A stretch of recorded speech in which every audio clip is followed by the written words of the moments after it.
continue with our discussion now. Let's talk about the opportunities that abound for South Africans when it comes to the online space.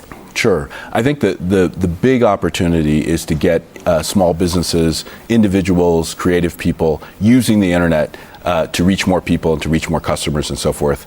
We had a program we called Get Your Business Online that we did here in South Africa, and close to 45,000 businesses actually got a website and an online presence as a result of that. And many of them found their business just take off.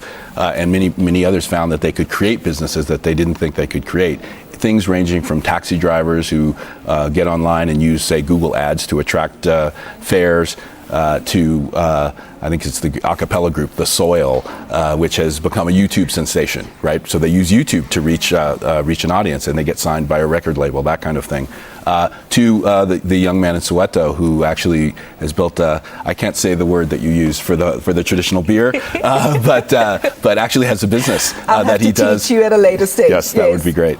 But has a business that he's grown online because he gets his customers on the web. So you see that small business, in terms of young people can actually get economic opportunities this way, and dealing with unemployment and a lot of the issues, tough issues. You can see how this can be a real opportunity for South Africa. And education has been in the spotlight in South Africa for a whole range of issues recently. Google is playing an active role as well when it comes to that. The search engine informing many people, as I said, it's a tool for research. Sure. Tell us about that. Well, sure. That's our original mission is to organize the world's information and make it more universally accessible and useful.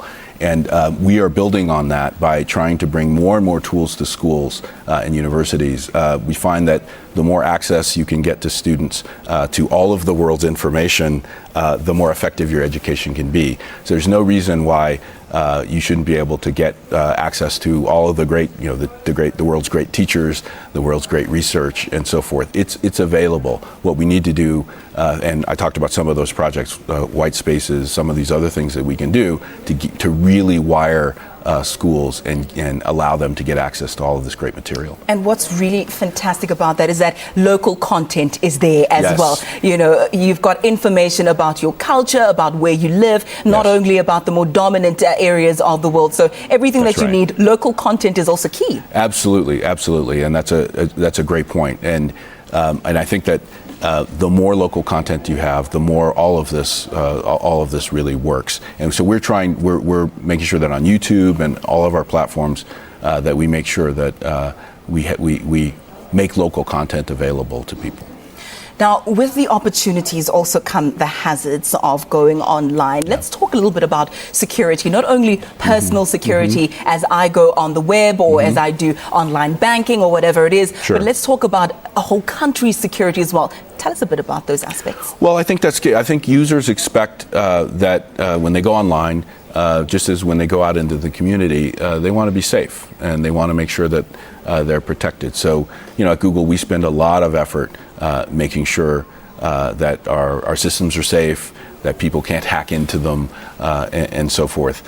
And we also want to make sure that people know how to use the internet and they're responsible using the internet. And young people know that if you might post something that today you think is very interesting, but 10 years from now you may be embarrassed about. So we want to spend a lot more time educating people about responsible use of the internet. On the government side, we understand that governments want to make sure that people don't use the internet for bad things, we understand that, but we also want to make sure that governments do that responsibly, and that when they look to get information on citizens, that they do it through a legal process, and that they're transparent about what they do. And so we've been pushing that line a lot, especially with the U.S. government.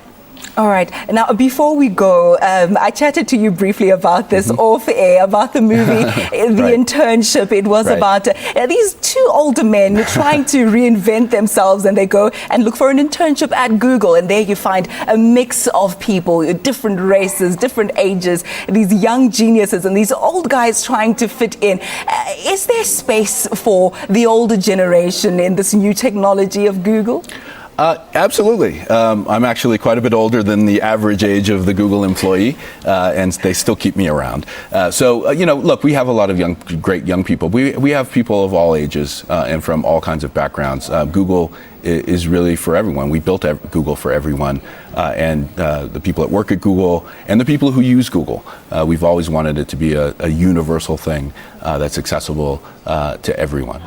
We look forward to what the future holds for Google, because it has great impact for us here in South Africa and the world at large. My thanks to you for joining us, the Vice President of Google. That's Mr. David Drummond.